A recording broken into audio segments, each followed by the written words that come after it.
Vazirlar Mahkamasi tomonidan 2020-yil 14-dekabrda 2020-2025 yillarda kitobxonlik madaniyatini rivojlantirish va qo'llab-quvvatlash milliy dasturini tasdiqlash to'g'risidagi qaror qabul qilingan edi.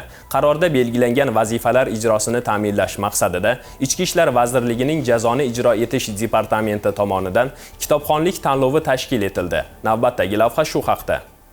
O'tkazilgan tadbirni markaziy tanlov raisi Akmal Norpo'latov kirish so'zi bilan ochib berdi. Kitobxonlik tanlovini baholash komissiyasi a'zolarini ko'rik tanlov ishtirokchilariga tanishtirdi. Undan so'ng tanlov shartlarini ishtirokchilarga yetkazdi.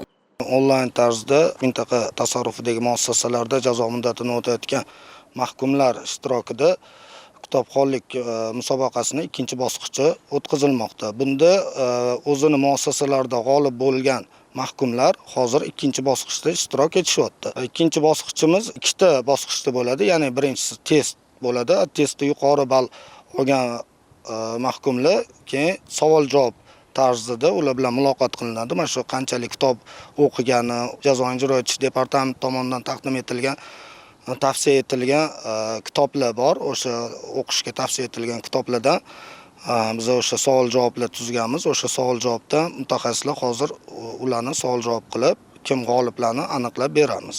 Tanlovda Yuqori Chirchiq tumani axborot kutubxona bo'limi xodimlari ham ishtirok etishdi. Kitobxonlikni keng rivojlantirish maqsadida qator joylarda kitobxonlik ko'rik tanlovlari o'tkazib borilmoqda. Maktab o'qituvchilari bilan hamkorlikda ko'rik tanlov shaffof va haqqoniy bo'lib o'tmoqda deb baholaymiz. Chunki biz o'zimiz hakamlar hayotiligida ishtirok etyapmiz.